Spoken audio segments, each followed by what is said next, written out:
The rain lashed against the windows of Dinelli's, the droplets racing down the glass like tears. I tucked a strand of hair behind my ear and balanced another tray of champagne flutes. My feet ached in the second-hand heels I'd bought from the thrift store. Black, slightly scuffed at the heel, but passable enough for tonight's event. "Alex, table 7 needs refills." Marco, the shift manager, snapped his fingers in front of my face. "And smile more. These people are paying thousands to be here." I nodded, exhaustion settling deep in my bones. 8 hours into a 12-hour shift, and the charity gala was just hitting its stride. Crystal chandeliers threw fractured light across the room, illuminating faces of people who spent more on a bottle of wine than I made in a month. "Right away," I muttered, my smile tight and practiced. The weight of my problems pressed down on my shoulders, heavier than the tray I carried. 3 months behind on rent, Dad's medical bills piling up. And the message I'd received this morning. Final notice, eviction proceedings to begin in 48 hours. I blinked back tears. I couldn't lose our apartment. Dad was too sick to move, and we had nowhere else to go. I weaved through the crowd, the scents of expensive perfume and cologne mingling into a suffocating cloud. The guests barely noticed me. I was invisible, just another server in a sea of black and white uniforms. That's when I saw him. He occupied the center table but sat slightly apart from the others, an empty chair on either side creating a bubble of space no one dared to penetrate. Dark hair, perfectly styled. A bespoke suit that seemed to absorb the light rather than reflect it. His profile was sharp, dangerous. The kind that should come with a warning label. But it was the stillness that caught my attention. While everyone around him gestured, laughed, moved, he remained utterly motionless, like a predator waiting to strike. The man beside him, shorter, with nervous eyes that darted around the room, leaned in to whisper something. The dark-haired man gave the slightest nod, but even that small movement radiated authority. I realized I'd been staring when a woman bumped into me, nearly sending my tray of drinks flying. "Watch it," she hissed, her diamond earrings catching the light as she turned away. I steadied the tray with trembling hands and continued toward table 7. As I approached, a strange hush fell over the guests. They straightened in their chairs, conversations dying mid-sentence. My gaze inadvertently met the dark-haired man's, and an electric current shot through my body. His eyes were gray, no, silver, like polished steel, and just as hard. They held mine for a fraction of a second before dismissing me. I began placing champagne flutes on the table, careful not to spill a drop. The silence was unnerving. I could hear my own heartbeat, the rustle of my uniform, the clink of glass against the tablecloth. "Your name." The words weren't a question, but a command. Low, with an accent I couldn't place. Italian, maybe, but with something harder underneath. I looked up, startled. The dark-haired man wasn't looking at me, but I knew he had spoken. He was examining his watch, platinum, I guessed, worth more than my father's medical treatments. My voice caught. Alessandra Russo, but everyone calls me Alex. He didn't respond, and I felt heat rise to my cheeks. Why had I offered my nickname, as if this man would ever use it? I finished distributing the champagne and turned to leave when his voice stopped me again. "Stay." My feet froze to the floor. "Sir?" I managed, cursing the quiver in my voice. Now he looked at me, those silver eyes assessing me with such intensity that I felt stripped bare. "Replace Mr. Caruso's drink." He spilled his. I glanced at the man seated to his right, Caruso, and saw the overturned glass, champagne soaking into the white tablecloth. I hadn't even noticed it happen, of course. I quickly placed a fresh glass in front of Mr. Caruso, who mumbled a thank you without meeting my eyes. When I turned to leave again, the dark-haired man's hand shot out, his fingers wrapping around my wrist. His touch was shockingly warm. I'd expected ice. "What's your hurry, Alessandra Russo?" He said my full name like he was tasting it, rolling each syllable on his tongue. The room seemed to shrink, the air thinning. Every instinct screamed danger, but I couldn't pull away. "I have other tables," I whispered. His lips curved into something too predatory to be called a smile. "Not anymore." With a subtle gesture, he summoned Marco, who appeared at his side instantly, face pale. "Mr. Castellano," Marco said, his usual bravado replaced with deference. "Is everything to your satisfaction?" Castellano. The name struck a chord of recognition. Rumors whispered among staff during breaks. Hushed conversations that stopped when management walked by. Vincent Castellano, the owner of half the businesses in the district. The man whose name made even the police look the other way. "This server will attend to my table exclusively for the remainder of the evening," Mr. Castellano said. "See to it." Marco nodded, not even glancing at me. "Of course, sir." And just like that, I was reassigned. My fate decided without my input. Mr. Castellano released my wrist, leaving a phantom heat where his fingers had been. "Bring a bottle of the Brunello di Montalcino. The 97, not the 98. He turned away, dismissing me. I hurried to the wine cellar, mind racing. Vincent Castellano was not just wealthy. He was feared. What did he want with me? I'd heard enough stories about men like him to be terrified, but I needed this job desperately. One complaint from him would not only get me fired, but would ensure I'd never work in any decent establishment in the city again. When I returned with the wine, the table had emptied, except for Mr. Castellano and his nervous companion. I uncorked the bottle with unsteady hands, hyper-aware of his gaze following my movements. "Leave us," he told the nervous man, who instantly stood and walked away. My heart hammered against my ribs. I was alone with him now. "Sit down," he ordered, gesturing to the chair beside him. I clutched the wine bottle like a shield. "Sir, I'm working. I can't." "Sit down." Each word cut like a blade. I sat, perching on the edge of the chair, ready to flee. The empty ballroom suddenly felt cavernous, swallowing any sound that might alert others to my predicament. "How much?" he asked. "Excuse me?" "How much do they pay you here?" I swallowed hard. "Minimum wage plus tips, sir." He made a sound of disgust. "And how much do you need?" Confusion froze me in place. "I don't understand." He leaned closer, and I caught the scent of his cologne, sandalwood, and something darker, like night air before a storm. "The eviction notice, Alessandra." "How much do you need to make it go away?" Ice flooded my veins. "How do you know about that?" Instead of answering, he pulled out a phone, not the one I'd seen him using earlier, and tapped the screen. "Your apartment on Harrow Street, rent 3 months behind, $3,400 total. Your father's medical bills for his heart condition, approximately $27,000 after insurance. Your student loans, deferred but accumulating interest. The credit card debt you've amassed trying to keep everything afloat." He looked up, eyes piercing. Did I miss anything? Terror clawed at my throat. "Who are you? How do you know these things?" "Information is power, Alessandra, and I make it my business to be powerful." He slid the phone back into his pocket. "Now answer my question. How much do you need?" My mind reeled. Was this some twisted game? Rich man dangling salvation in front of the desperate girl? "I don't want your charity," I said, finding a shred of dignity to cling to. His laugh was short and without humor. "I don't give charity. I make investments."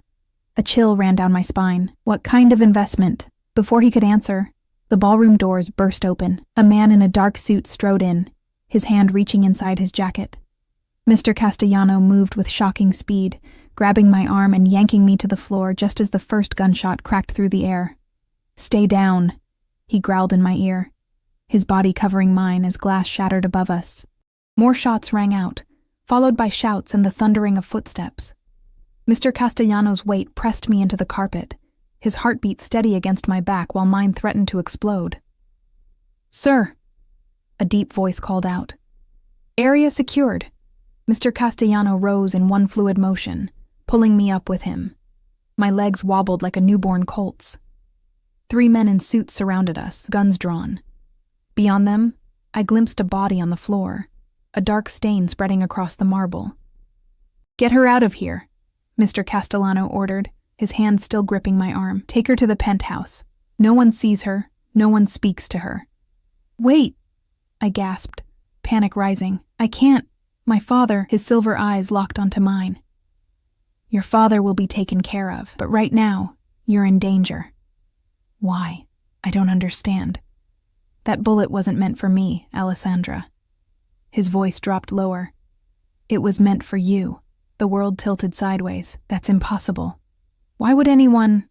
Because of who your father is. His expression hardened.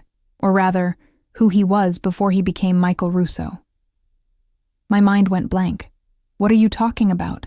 My father is a high school English teacher. Mr. Castellano's eyes narrowed slightly, the only indication of surprise. You don't know, he said, realization dawning in his voice. He never told you. One of his men approached urgently. Sir, police will be here in 3 minutes. Mr. Castellano made a decision. You're coming with me, Alessandra, now. No, I need to go home. My dad needs his medication. I can't just... Sit down, Mr. Castellano ordered, his voice like steel, as he guided me into a chair that had somehow remained upright. Your father isn't who you think he is, and going home right now will get you both killed. I'm trying to save your life. I stared up at him, mind reeling from too many revelations at once. The room spun around me, faces and lights blurring together. Who are you? I whispered. Who am I? His expression softened just slightly. The answers will come, but not here, not now. He extended his hand. Trust me, Alessandra. Just for tonight. Against every rational thought, I placed my trembling hand in his. It felt like signing a contract with the devil, but a devil who had just taken a bullet that was meant for me. As his men surrounded us and escorted us through a service exit, I knew my life had just changed irrevocably. The invisible server was invisible no more. I'd been seen by Vincent Castellano, and for reasons I couldn't begin to comprehend, that made me a target. The cool night air hit my face as we emerged into an alley where a black SUV idled, engine purring. Mr. Castellano guided me inside, his hand at the small of my back. Your father kept you hidden for 25 years, he said as the door closed, sealing us in darkness. But someone found you anyway, and now the only person who can keep you alive is me. As the vehicle pulled away from Donnelly's, I felt the threads of my former life snapping one by one. Whatever truth awaited me in Vincent Castellano's world, I knew one thing with certainty: I would never be invisible again. The SUV glided through rain-slicked streets, each turn taking me further from the life I knew. Vincent Castellano sat beside me, his profile illuminated by passing streetlights that threw shadows across the sharp angles of his face. He hadn't spoken since we left Donnelly's. His attention focused on one of his phones as his fingers moved rapidly across the screen. 2 men occupied the front seats. The driver, built like a mountain with hands that gripped the steering wheel with practiced ease, and another man whose eyes constantly scanned our surroundings, one hand resting inside his jacket. My father. I finally broke the silence, my voice small in the confines of the vehicle. Is he safe? Vincent looked up from his phone. He's being relocated as we speak. My men will ensure he has his medication and everything else he needs. Relocated? You can't just... I stopped, remembering the gunshot, the words that had turned my world upside down. That bullet wasn't meant for me. It was meant for you. Who is he? Who am I? Vincent studied me for a moment, his silver eyes unreadable. Your father was born Matteo Ricci, son of Carlo Ricci. The names meant nothing to me, but something in the way Vincent said them, with a mix of respect and wariness, made my stomach knot. Carlo Ricci controlled the Eastern Territories for nearly 30 years, Vincent continued. Your grandfather was feared, respected, and eventually betrayed. The night he was killed, your father disappeared. Everyone thought he died in the same attack. A ghost of a smile touched his lips. Instead, he became Michael Russo, married your mother, and raised you in suburbia, teaching Shakespeare to teenagers. My head spun. You're saying my grandfather was... What? Some kind of mobster? He was the head of one of the 5 families, Vincent said simply, as if that explained everything. I laughed, a brittle sound that bordered on hysteria. This is insane. My father is a quiet man who grows tomatoes and reads poetry. He's not some Mafia heir. Vincent's phone buzzed. He glanced at it, then slipped it into his pocket. Look at your hands. What? Your hands, Alessandra. Look at them. Confused, I turned my palms upward. They were small, with long fingers that my mother used to say were meant for playing piano, though we could never afford lessons. Your ring finger and index finger are exactly the same length on both hands, Vincent observed. It's a genetic trait of the Ricci bloodline, rare enough to be a signature. Your father has it. His father had it. I stared at my fingers, trying to process the implications. This doesn't prove anything. The DNA test will, though. Results should be back tomorrow. DNA test? I jerked my head up. What DNA test? From your water glass at Donnelly's. I needed to be certain before I intervened. Anger flared, momentarily displacing fear. You had me tested without my consent? His expression remained impassive. Would you have preferred I let you die while I waited for proper introductions? The SUV slowed, turning into an underground parking garage beneath a sleek high-rise that punctured the night sky. The concrete walls closed around us, swallowing the vehicle in shadow. When we stopped, Vincent's men exited first, scanning the area before opening his door. Come, he said, offering his hand. I hesitated, then took it, allowing him to help me from the car. His palm was warm and calloused, not the soft hands of a man who only gave orders, but of someone who had worked for what he had. We entered a private elevator that required a keycard and fingerprint. Vincent kept his hand at the small of my back, a touch that was both restraining and protective. The elevator ascended silently, floors ticking away as we rose above the city. Where are we going? I asked, my voice echoing in the small space. My penthouse. It's the safest place for you right now. And after right now, he glanced down at me. That depends on what you decide. I didn't realize I had choices. The corner of his mouth lifted slightly. Everyone has choices, Alessandra, but some come with heavier consequences than others. The elevator doors opened directly into a vast living area. Floor-to-ceiling windows revealed the city spread out below, lights glittering through the rain like fallen stars. The decor was minimalist, all clean lines and neutral colors, more like a luxury hotel suite than a home. A woman with a sleek bob and sharp eyes stood waiting, hands clasped in front of her. Mr. Castellano, everything is prepared as you requested. Thank you, Diana, Vincent said. This is Ms. Russo. She'll be staying with us for a while. See that she has everything she needs. Diana nodded, her assessing gaze sweeping over me, taking in my server's uniform, my scuffed shoes, my disheveled appearance. Of course. Would you like me to show Ms. Russo to her room now? Vincent checked his watch. In a moment. Bring us some tea first. Diana disappeared, and Vincent gestured toward a seating area overlooking the city. I sank onto a leather sofa, suddenly aware of how exhausted I was. The adrenaline was wearing off, leaving me hollow. Why did you save me? I asked as Vincent took a seat across from me. If what you say is true, if I'm a Ricci, aren't we supposed to be enemies or something? His expression softened slightly. The old blood feuds died with your grandfather's generation. Besides, there are more pressing concerns than decades-old rivalries. Like what? Like why someone would break 25 years of silence to put a bullet in Carlo Ricci's granddaughter. Diana returned with a tray holding an elegant teapot and 2 cups. She poured, then disappeared again, silent as a ghost. I wrapped my hands around the warm cup, seeking comfort. I still don't understand. If no one knew who I was, how did someone find me? And why now? Vincent leaned forward, elbows on his knees.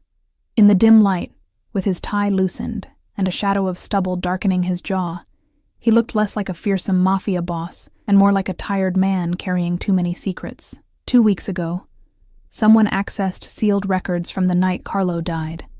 The next day, an old associate of your father's was found murdered in his home.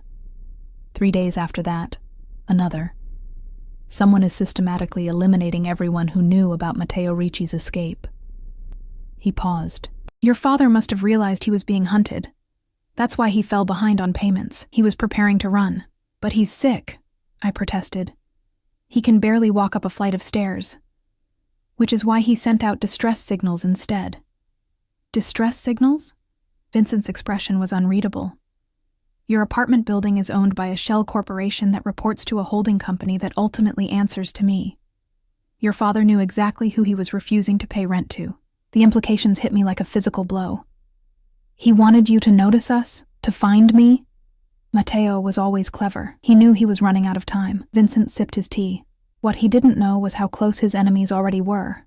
The shooter tonight was just a hired gun, but whoever's paying knows your identity, your routine, possibly everything about you. A chill ran through me. How? I'm nobody. I work double shifts, take care of my dad, try to stay afloat. That's it. The same way I found you. Money buys information, Alessandra. And someone has invested heavily in finding Carlo Ricci's descendants. My head throbbed. It was too much to process. My quiet, bookish father as the son of a mob boss, my ordinary life as some kind of elaborate cover, and now assassins targeting me for a bloodline I never knew I had. I need to see my father, I said, setting down the cup with trembling hands. Not yet. It's not safe. You don't understand. He needs me. His medication has to be administered at specific times. He forgets to eat. Alessandra. Vincent's voice was firm but not unkind. Your father has lived 2 lives. He's survived things you can't imagine. Trust that he can manage one night without you. I wanted to argue, but exhaustion was pulling me under. Diana reappeared as if summoned by some unseen signal. Your room is ready, Ms. Russo, she said. I've laid out some clothes that should fit you. Vincent nodded. Get some rest. We'll talk more in the morning. I stood on unsteady feet. And then what? What happens to me? That, Vincent said, depends on what your father has been hiding all these years. Diana led me through the penthouse to a guest suite larger than my entire apartment. A set of silk pajamas waited on a king-size bed, along with toiletries and even a new toothbrush. I thanked Diana, who simply nodded and closed the door, leaving me alone. I sank onto the edge of the bed, running my fingers over the smooth fabric of the pajamas. None of this felt real. 12 hours ago, I'd been worrying about making rent. Now I was in a penthouse, wearing clothes that probably cost more than my monthly salary, hiding from killers who wanted me dead because of a grandfather I never knew existed. After showering, I crawled between sheets so soft they felt like clouds, but sleep eluded me. Every time I closed my eyes, I saw the shooter, heard the crack of gunfire, felt Vincent's body covering mine.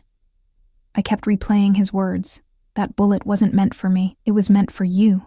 Eventually, I rose and moved to the window, staring out at the city below. Somewhere out there was my father, who apparently wasn't Michael Russo at all, but Matteo Ricci, heir to a criminal empire. Had it all been a lie? Every bedtime story, every piece of advice, every quiet evening watching old movies together? A soft knock startled me. I opened the door to find Vincent standing in the hallway, his suit jacket gone, sleeves rolled up to reveal powerful forearms marked with a few faded scars. You should be sleeping, he said, his voice low. So should you. The ghost of a smile touched his lips. I rarely sleep more than a few hours. Is that a Mafia boss thing, or just a you thing? Both, perhaps. He held out a phone. Your father wants to speak with you. I took the phone with shaking hands, pressing it to my ear. Dad? Alex. His familiar voice brought tears to my eyes. Are you all right? Am I all right? I choked out a laugh. Dad, what's going on? Where are you? Somewhere safe. He sounded tired, older than his 58 years. I'm sorry, sweetheart. I never wanted you involved in this life. So it's true? Everything he told me? A heavy sigh. Yes. I was born Matteo Ricci.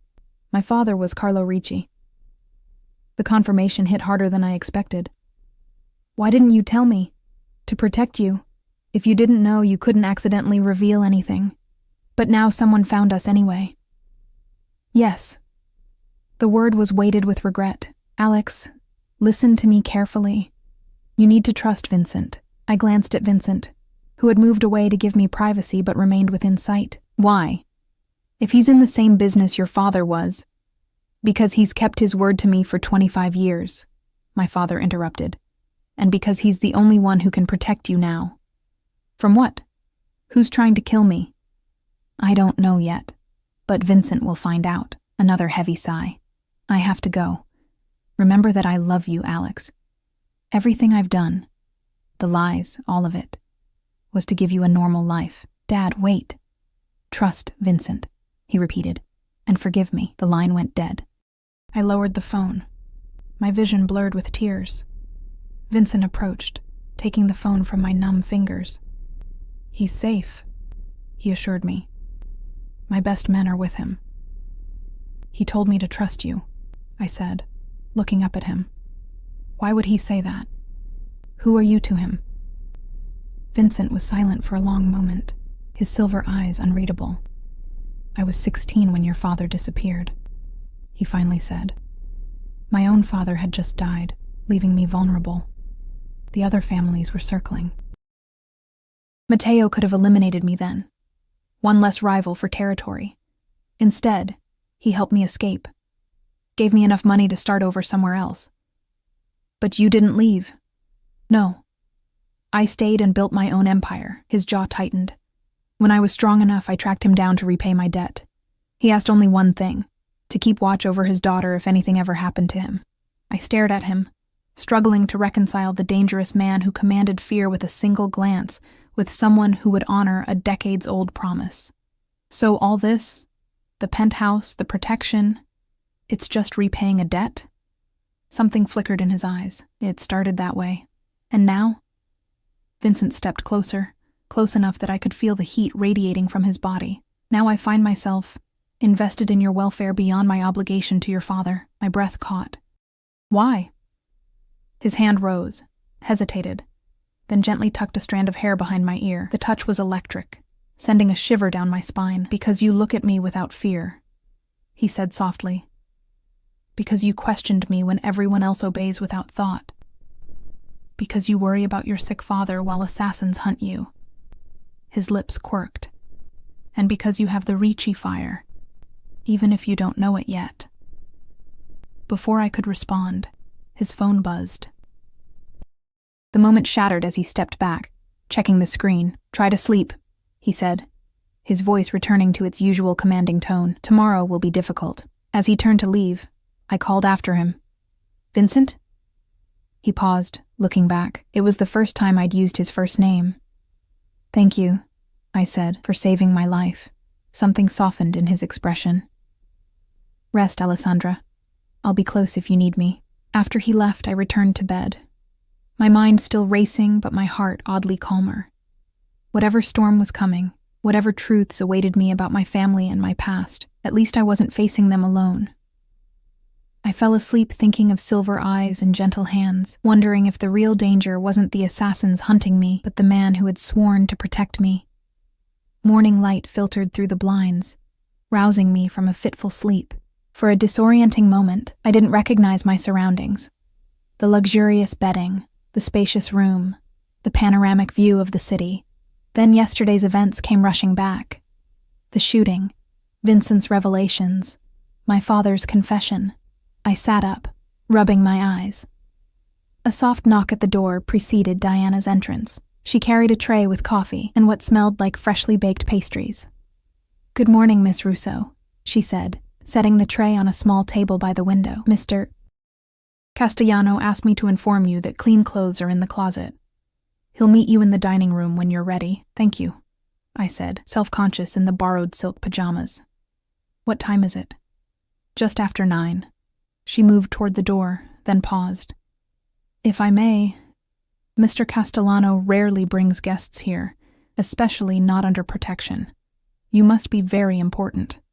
Before I could respond, she slipped out, leaving me to wonder what exactly she meant by important. The closet revealed an array of clothing in exactly my size. Jeans, blouses, even underwear with tags still attached. I tried not to think about how Vincent knew my measurements as I selected a simple outfit. Dark jeans and a soft gray sweater that probably cost more than a week's salary. After dressing, I followed the scent of coffee through the penthouse. Vincent sat at a glass dining table, documents spread before him, 2 phones within reach. He wore a charcoal suit that fit him perfectly. His dark hair slicked back, every inch the powerful businessman, or crime boss. It was still difficult to reconcile the 2 images. He looked up as I entered, his silver eyes taking in my appearance with a brief sweep that somehow felt more intimate than a lingering stare. "Did you sleep?" he asked, gathering the documents into a neat stack. "Some," I admitted, taking the seat across from him. "You?" Enough. He pushed a plate of pastries toward me. Eat, we have a busy day.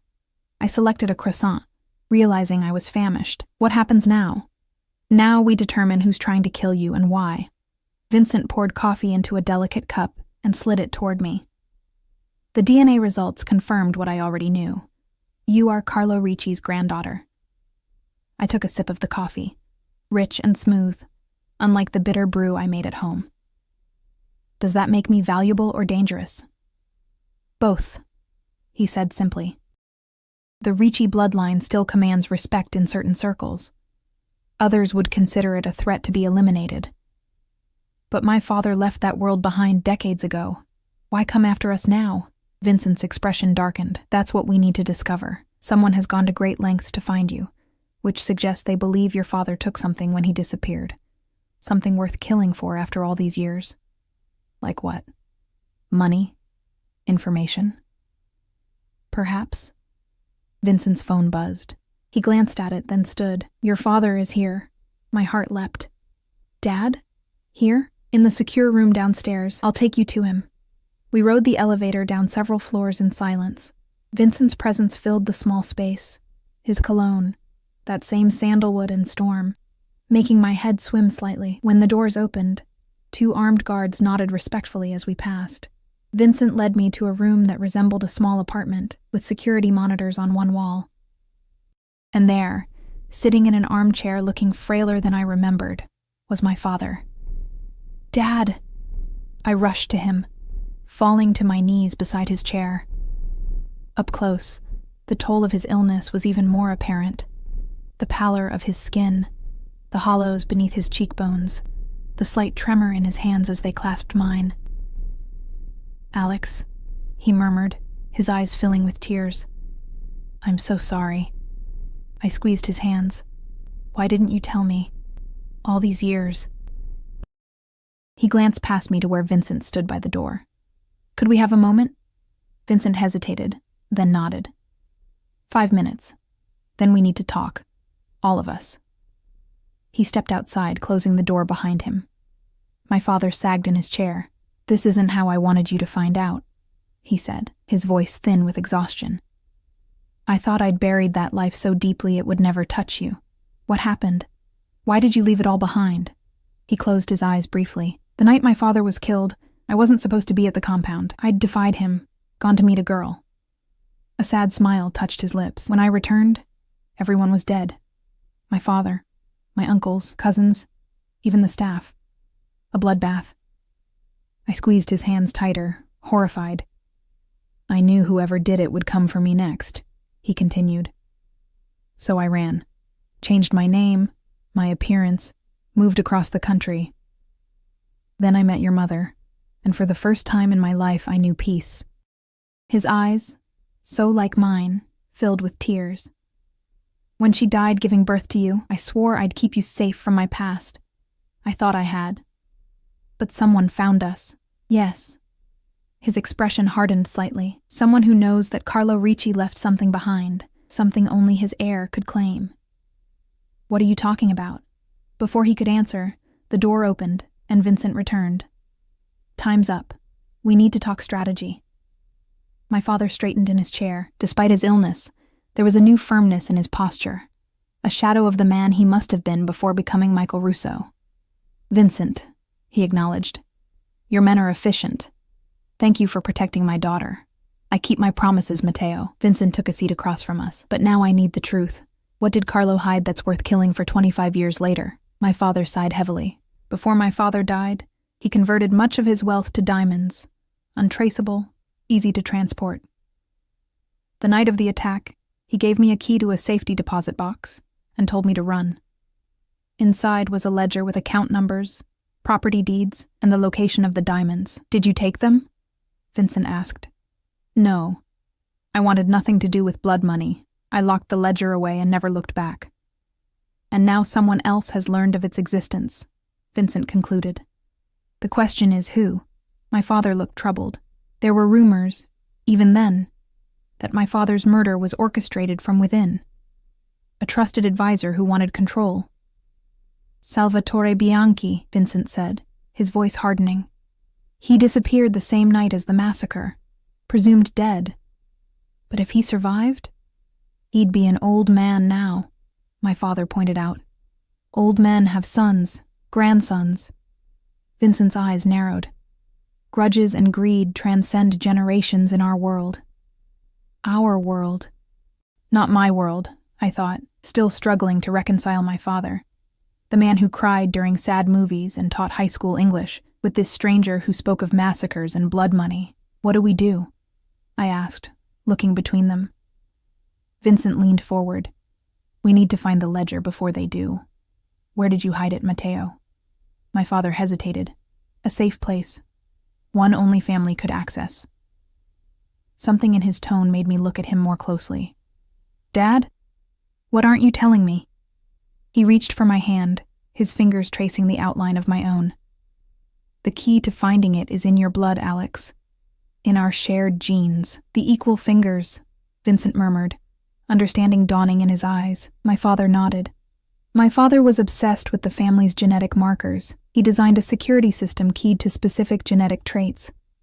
The same length ring and index fingers, a particular pattern in the iris only Ricci's possess. So only someone with Ricci DNA can access it, I said, finally understanding. That's why they need me. The shooter wasn't trying to kill me. They were trying to capture you, Vincent finished, his expression grim. Killing you was likely a last resort if the abduction failed. A chill ran through me. What do we do now? We get to the ledger first, my father said firmly, before they realize I'm still alive. Vincent stood, pacing the room with coiled energy. Where is it? My father looked at me apologetically. The family mausoleum in St. Michael's Cemetery. I hid it behind my grandfather's nameplate. A cemetery? I couldn't hide my disbelief. You hid a fortune in a grave? It was the one place I knew would remain undisturbed, my father said. The Ricci mausoleum is sealed to all but family. Vincent was already on his phone, issuing orders. When he finished, he turned to us. We move tonight. My men will secure the perimeter, but only Alessandra can enter the mausoleum. I'll go with her, my father insisted, attempting to stand. No, Vincent and I said in unison. Dad, you're too weak, I added gently, helping him back into his chair. I can do this. Vincent came to stand beside me, his presence solid and reassuring. I'll be with her the entire time. No harm will come to her. My father studied him for a long moment, then nodded slowly. I trust you, Vincent. I always have. He looked at me, his eyes filled with a mixture of pride and regret. You have more of the Ricci in you than you know, Alex. More than I ever wanted for you. The pain in his voice broke my heart. I knelt beside him again, taking his hands in mine. I'm still your daughter. Nothing changes that. His smile was sad. Everything changes now. Once you open that vault, there's no going back. The wealth inside, it comes with a price. I don't want it, I said firmly. We'll get the ledger, stop whoever's hunting us, and then go back to our lives. My father exchanged a look with Vincent that I couldn't interpret. It's not that simple, he said gently. The Ricci name, the heritage, it's in your blood now, acknowledged. Once certain people know you exist, they'll never stop coming. Then what am I supposed to do? It was Vincent who answered. Accept protection. Permanently. I turned to him, startled. What does that mean? His silver eyes were intense, holding mine. It means you live under my guard, in my world, under my name. You're talking about making her your wife, my father said flatly. The word hung in the air between us. Wife. I stared at Vincent, speechless. It's the most efficient solution, Vincent replied, his tone businesslike but his eyes never leaving mine. My protection extends to anyone bearing my name. No one would dare touch her. And what about what I want? I found my voice at last. Don't I get a say in my own future? Vincent's expression softened slightly. Of course, but understand this. There are limited options that ensure your survival. My father sighed heavily. He's right, Alex. In this world, you're either family or you're not. Vincent's offer. It's more generous than you realize. I felt trapped between two worlds. The safe, ordinary life I'd known, and this dangerous new reality where my very blood made me a target. And at the center of it all was Vincent Castellano, the man who had saved my life and now offered me his name as shield. "I need time," I said finally. "Let's get through tonight first." Vincent nodded once. "Fair enough." As we prepared for the cemetery mission, I couldn't help but wonder if I was walking toward my salvation or my doom. Either way, after tonight, nothing would ever be the same again. Dusk settled over the city as we prepared to leave for St. Michael's Cemetery. Vincent had outfitted me in dark clothing, practical black pants, a fitted sweater, and leather boots with good traction. I felt like I was dressing for a heist rather than a visit to my ancestors' graves. "Take this," Vincent said, pressing something into my palm, a small silver pendant on a delicate chain, a stylized lion with ruby eyes. "It's the Castellano crest. If we're separated, it identifies you as under my protection." I slipped it over my head, the metal warm against my skin. "Will it actually help?" In my world, symbols matter. His fingers lingered briefly at my neck, adjusting the chain. "My name carries weight. Use it if necessary." We rode down in the private elevator, tension building with each descending floor. In the parking garage, 4 SUVs with tinted windows waited, engines running. "Decoys," Vincent explained as we approached the vehicles. "Standard procedure." I nodded, trying to appear unfazed by these cloak-and-dagger measures that were apparently standard in his life. We entered the third vehicle, Vincent's hand steady at the small of my back. Inside, 2 armed men nodded respectfully. "Status?" Vincent asked as we pulled away, the other SUVs dispersing in different directions. "Perimeter secure, sir," the man in the passenger seat reported. "Team 1 is already on site sweeping the cemetery. No unusual activity detected." Vincent's phone buzzed. He read the message, his jaw tightening. "The Bianchi compound has been active tonight. Multiple vehicles departing in the last hour." "They know," I whispered, a chill running through me. "Perhaps." Vincent's eyes were hard, calculating. "Or they're responding to another matter. Either way, we move quickly." The journey to the cemetery took nearly an hour, navigating through the city and then into the quieter outskirts. Vincent remained silent beside me, occasionally checking his phone or speaking quietly into a small communication device in his ear.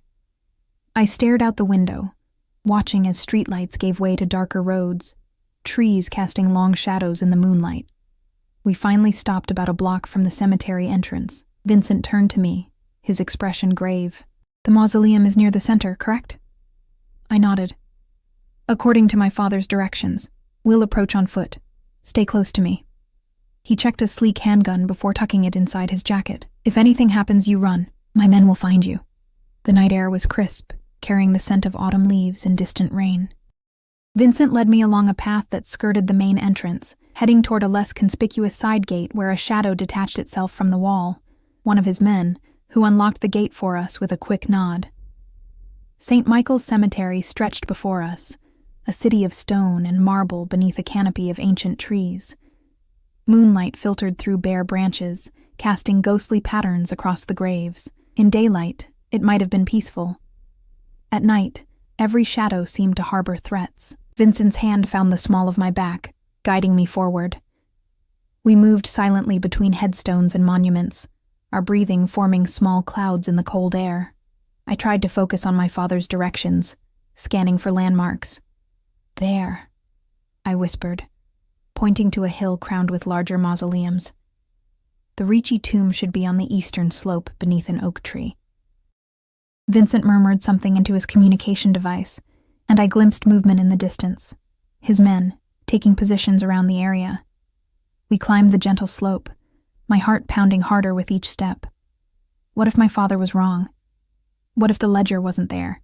Or worse, what if someone had already found it? The Ricci mausoleum rose before us, a grand structure of pale marble that gleamed in the moonlight. Classical columns supported a pediment adorned with carved angels and a single word, Ricci. "My father said there's a specific sequence to open the outer door," I said, studying the elaborate bronze doors. "Based on Fibonacci numbers, using the dates of birth carved on the nameplates inside." Vincent examined the doors. No lock. "That's the point. The sequence activates a hidden mechanism. I ran my fingers along the ornate carvings, finding a series of small, almost imperceptible buttons worked into the design. My father said his grandfather was paranoid about grave robbers. He designed this himself. Following my father's instructions, I pressed the buttons in sequence, each corresponding to a number in the Fibonacci series. On the final press, a soft click echoed in the quiet night, and the heavy doors swung inward. The air that greeted us was cool and stale, untouched for decades. Vincent produced a small flashlight, illuminating a chamber lined with marble niches, each bearing a nameplate and dates of birth and death. Generations of Ricci's, their remains resting in this opulent tomb, while their descendants fought and died for power. My great-grandfather should be on the far wall, I said, my voice hushed in the sacred space. We moved deeper into the mausoleum, our footsteps echoing softly. The beam of Vincent's flashlight danced across gilded nameplates, revealing Italian inscriptions and faded photographs of stern-faced men and solemn women. Antonio Ricci, I read, stopping before a large plaque bearing the image of an imposing man with a thick mustache. 1878, 1962. Vincent examined the nameplate. How do we access behind it? My father said there's another sequence. I studied the dates, calculating quickly. The month and day of his birth and death multiplied together. I pressed specific points around the nameplate, hearing a soft click with each touch. On the final press, the entire section of wall shifted slightly. Vincent helped me ease it forward, revealing a small alcove behind. Within lay a metal box, its surface etched with the same lion crest that now hung around my neck. That's the Castellano crest, I said, confused. Why would it be here? Vincent's expression was unreadable. The Ricci and Castellano families were allies once, before the betrayal. Your great-grandfather and mine were blood brothers. I carefully lifted the box from its hiding place. It was heavier than it looked, the metal cool against my fingers. Now what? We leave. Quickly, Vincent's hand returned to my back, guiding me toward the entrance. The night air felt surprisingly fresh after the stale atmosphere of the tomb. We sealed the mausoleum doors and began our descent back toward the cemetery entrance, the box tucked securely under my arm. We had almost reached the gate when Vincent suddenly stiffened, his arm shooting out to stop me. Down, he commanded, pushing me behind a large headstone. Seconds later, I heard it, the soft crunch of footsteps on gravel, approaching from the main entrance. Vincent drew his gun, his body positioned to shield mine. How many? I whispered. At least 4, he murmured. They must have followed one of the decoys. He pressed his communication device, East Quadrant. 4 hostiles. Converge quietly. More footsteps now, spreading out among the graves, searching. My grip tightened on the metal box as I pressed myself against the cold stone. Vincent's eyes met mine in the darkness. When I move, run for the gate. Don't stop. Don't look back. I nodded, heart thundering in my chest. A beam of light swept across the ground near our hiding place. Vincent tensed, ready to spring. I clutched the pendant at my throat, its edges biting into my palm. The light passed, continuing its arc across the cemetery. Vincent waited 1 breath, 2, then whispered, Now. We moved silently at first, keeping low among the headstones. Then a shout cut through the night, followed by the crack of gunfire. Vincent pushed me forward. Run! I ran, the box clutched to my chest, boots slipping on wet grass. Behind me came more shouts, more gunfire, and the heavy sound of pursuit. The gate loomed ahead, tantalizingly close. 20 yards, 15, 10. Something whistled past my ear. A bullet, I realized with horror. I didn't slow down. 5 yards from the gate, pain exploded in my shoulder, spinning me around. I stumbled, nearly dropping the box, but somehow kept my feet. Another shot cracked through the night, and one of my pursuers cried out, falling. Strong arms encircled me, pulling me through the gate. Vincent. He half carried, half dragged me to the waiting SUV, shoving me inside before leaping in after me. Go! He barked, and the vehicle lurched forward, tires squealing on pavement. You're hit, Vincent said, his voice tight as he examined my shoulder. Just grazed, I gasped, though the burning pain suggested otherwise. Vincent tore open my sweater to reveal a deep furrow along my upper arm, blood flowing freely. He pressed a cloth against it, his face dark with fury. "Apply pressure. We'll have a doctor waiting at the penthouse." I nodded, gritting my teeth against the pain. The metal box sat between us, secured by Vincent's free hand. "Did you see who they were?" I asked as the SUV sped through the night, 2 more identical vehicles appearing to flank us. "Bianchi's men," Vincent confirmed grimly. "The old alliance is apparently still operational." "Did we lose anyone?" Something flickered in Vincent's eyes, surprise perhaps that my first concern was for his men. "No. 2 wounded, but they'll live." I leaned back, suddenly exhausted. The adrenaline was fading, leaving room for the pain to assert itself. "What now?" "Now we open the box and end this." Vincent's hand found mine, squeezing gently. "You did well tonight, Alessandra. Your father would be proud." Back at the penthouse, a doctor was indeed waiting. He cleaned and stitched my wound with efficient precision, administered painkillers, and departed with a respectful nod to Vincent, who had not left my side during the procedure. "You need rest," Vincent said as the doctor left. I shook my head, eyeing the metal box that now sat on the coffee table. "Not until we know what was worth killing for." Vincent studied me for a moment, then nodded. "Very well." My father waited for us in the living room, his face pale with concern. "Alex, they told me you were shot." "I'm fine, Dad," I assured him, accepting his careful embrace. "Just a graze." His eyes fell on the box. "You found it." "Yes. Now we need to open it." I turned to Vincent. "How do we do that?" My father moved to the box, running his fingers along the etched crest. "Your mother's wedding band," he said softly. "I had it modified after she died. The center stone. It's the key." I touched the ring that hung on a chain beneath my sweater, my most precious possession. Carefully, I unclasped it and handed it to him. He removed the small diamond from its setting and inserted it into a nearly invisible hole in the lion's eye on the box. With a soft click, the lid released. Inside lay a leather-bound ledger, yellowed with age, and beneath it a velvet pouch.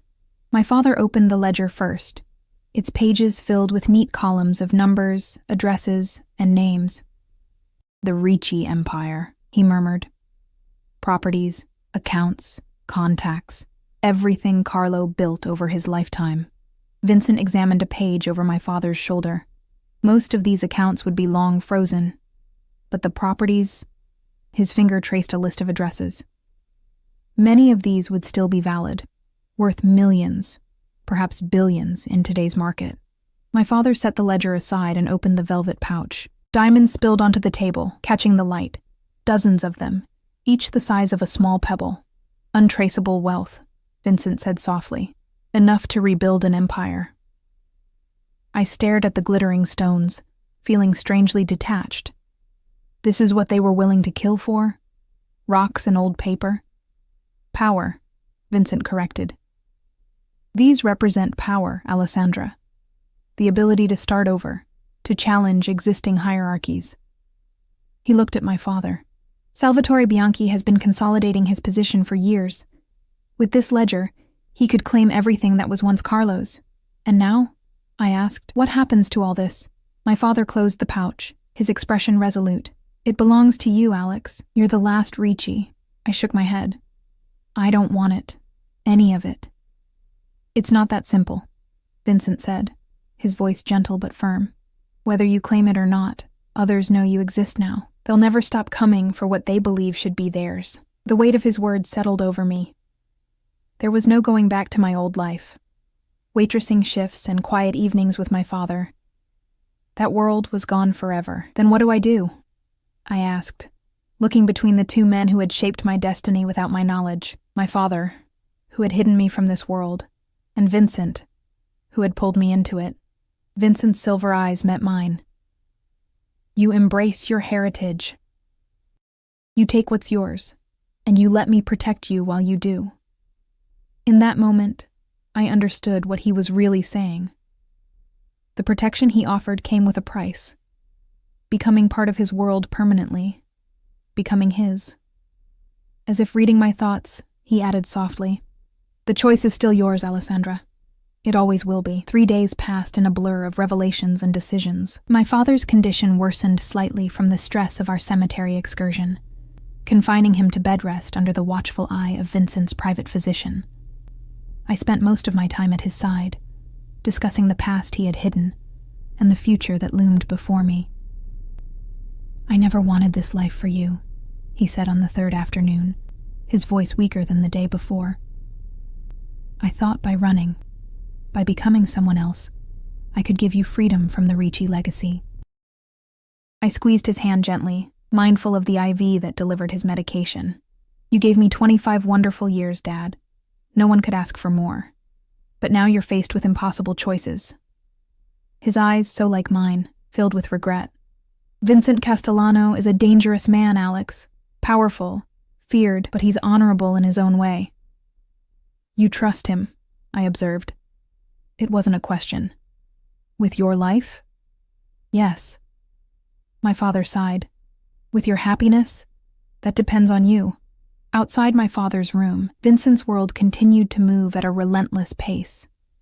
Teams of lawyers reviewed the property deeds from the ledger, confirming which were still valid. Security remained tight around the penthouse, with guards rotating shifts and surveillance monitoring every approach. And at the center of it all, Vincent himself orchestrated a complex game of power and protection, his silver eyes always watching, always calculating. I found him late that night on the penthouse balcony, a glass of whiskey in hand as he gazed out at the city lights. He'd removed his suit jacket and tie, the top buttons of his shirt undone, revealing the strong column of his throat. It was the most unguarded I'd seen him. "Your father?" he asked without turning. "Sleeping, finally," I said, moving to stand beside him at the railing. The night air was cool, carrying the scent of approaching rain. "The doctor says he needs to be in a hospital. Too exposed." Vincent took a sip of his whiskey. "I've arranged for a specialist to come tomorrow, the best in the country."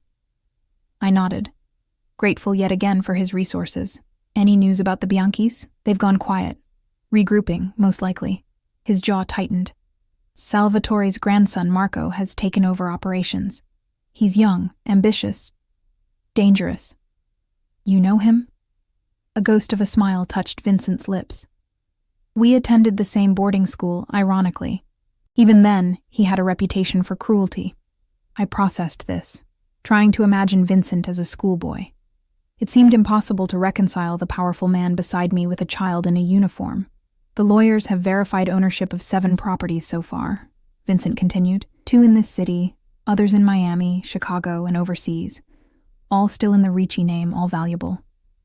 "I don't care about property or money," I said, wrapping my arms around myself against the chill. Vincent set down his glass and removed his suit jacket, draping it over my shoulders. The weight of it enveloped me, along with his warmth and scent. "Whether you care or not, these assets make you a target," he said, his voice low. "Marco Bianchi believes they belong to him through his grandfather's claim. He won't stop until he has them, or until you're dead." I turned to face him fully. "Then we give them to him. The properties, the diamonds, all of it. I just want my life back." Vincent's expression softened, something like tenderness flickering in his eyes. "Alessandra, don't you understand? There is no going back. Even if you surrendered everything, the Bianchi family would still eliminate you to prevent any future claims. In our world, loose ends don't survive. Your world," I corrected. "Not mine. It became your world the moment that bullet was meant for you." His hand rose to my face, fingertips tracing my cheek with surprising gentleness. "You have your grandfather's eyes, his determination.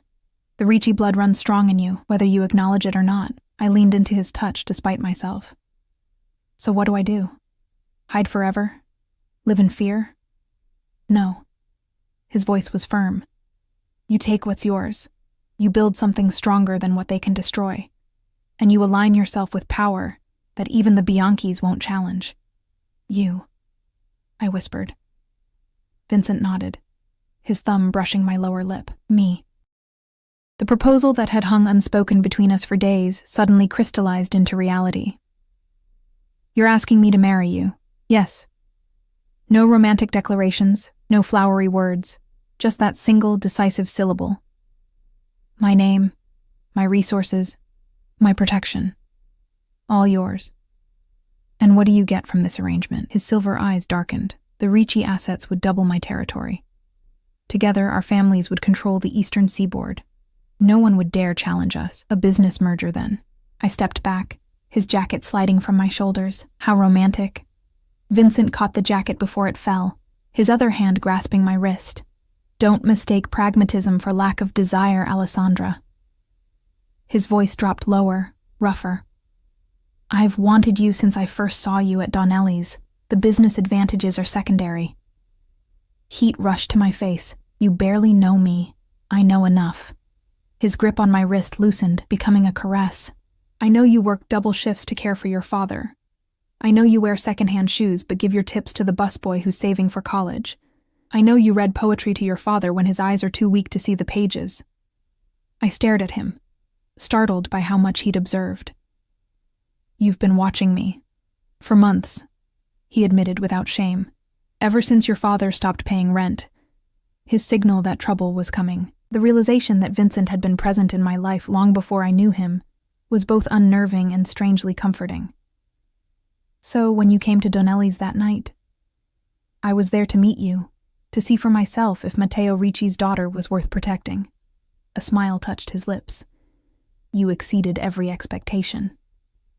Before I could respond, the balcony door opened and Diana appeared. Mr. Castellano, urgent call from Sector 4. Vincent's expression immediately closed, returning to the impassive mask of the Mafia boss. Excuse me, he said, taking his jacket and following Diana inside. I remained on the balcony, my thoughts in turmoil. Marriage to Vincent Castellano, a man I barely knew, yet who had saved my life, protected my father, and now offered me a future I had never imagined. Was it a devil's bargain, or my only salvation? The next morning, my father's condition had stabilized enough for a serious conversation. I sat beside his bed, the weight of decisions pressing down on me. Vincent asked me to marry him, I said quietly. My father nodded, unsurprised. And your answer? I haven't given one yet. I twisted my mother's ring around my finger. Dad, I don't know what to do. He's offering protection, security, everything we need right now. But not love, my father observed. I looked away. He says he wants me. That might be enough to start with. My father reached for my hand. When I met your mother, it was during my darkest time. I was running, hiding, constantly looking over my shoulder. She became my anchor, my reason for becoming Michael Russo instead of remaining Matteo Ricci. His eyes grew distant with memory. I didn't know it was love at first, only that I needed her. The love came later, growing day by day until it consumed me entirely. Are you saying I should accept him? I'm saying that in our world, yes. Ours, Alex. Whether you like it or not, marriages have been built on less. Security, advantage, protection. He squeezed my hand. Vincent Castellano is not the man I would have chosen for you in another life, but he's the man who can keep you alive in this one. And I believe, given time, there could be more between you. Before I could respond, a commotion outside drew my attention. Raised voices, hurried footsteps. My father tensed, eyes darting to the door. Stay here, I said, rising to investigate. In the hallway, Vincent's men moved with purpose, weapons visible. Diana hurried past with a phone pressed to her ear. What's happening? I asked, grabbing her arm. She hesitated, then said, Bianchi's men have been spotted in the building. Lower floors for now, but they're working their way up. Cold fear washed over me. How? This place is supposed to be secure. Someone on the inside, she said grimly. Security has been compromised, as if summoned by our conversation. Vincent appeared, his expression thunderous. Get your father ready to move, he ordered. We're evacuating to the safe house. Vincent, what's... Now, Alessandra. His voice brooked no argument. We have minutes, not hours. I rushed back to my father's room, quickly explaining the situation as I helped him dress. He moved slowly, pain evident in every gesture despite his attempts to hide it. I'll only slow you down, he said as I helped him to his feet. We're not leaving you, I said firmly, supporting his weight. When we emerged, Vincent was waiting with 2 of his men. The service elevator is secure. We take it down to the garage, then split into separate vehicles. His eyes met mine. You and your father go with Paolo. I'll create a diversion. No, I said immediately. We stay together. Something flashed in Vincent's eyes. Surprise, perhaps, or respect. It's safer if we separate. I don't care. I'm not leaving you behind. Vincent assessed me for a long moment, then nodded. Together then. But we move now. The journey to the service elevator was tense, every shadow a potential threat. My father leaned heavily on my arm, his breathing labored from even this small exertion. When we reached the elevator, Vincent punched a code into a hidden panel, bypassing the usual controls. The garage has been secured, one of his men reported through a communication device. Clear path to the vehicles. The elevator began its descent, the digital numbers ticking down floor by floor. 30, 25, 20. My heart raced with each passing floor, expecting the elevator to halt at any moment, doors opening to reveal armed enemies. At floor 10, the elevator jolted to a stop. Vincent immediately pushed my father and me behind him, gun drawn. Override failed, he said tersely. They've taken control of the building systems. One of his men pried open a panel in the ceiling, revealing an emergency hatch. Sir, we can climb to the next floor. Access the stairwell. Vincent nodded. Take them up. I'll hold here. No, I said again, more forcefully this time. We stay together. You said it yourself. In this world, there's no room for loose ends. Our eyes locked in silent battle. Finally, Vincent gave a sharp nod. Up then. All of us. It was a struggle to get my father through the hatch, his weakness more pronounced with each passing minute. By the time we all stood in the darkened elevator shaft, he was pale and shaking. I can't climb the stairs, he admitted, defeat in his voice. You need to go without me. Dad, no. Alessandra. His voice, though weak, carried the authority of the man he had once been. Listen to me. I've lived 2 lives already, more than most get. But your life is just beginning. Vincent placed a hand on my shoulder. We can send men back for him once we're clear. I knew it was a lie, a kind one, but a lie nonetheless. If we left my father behind, he would be dead before help returned. The choice before me was impossible. Stay and likely die with my father, or leave and live with the knowledge that I had abandoned him. My father saw the conflict in my eyes and made the choice for me. Vincent, he said, voice suddenly stronger. You swore to protect my daughter. Now prove it. Take her away from here, no matter what she says. Vincent's face was grim as he nodded.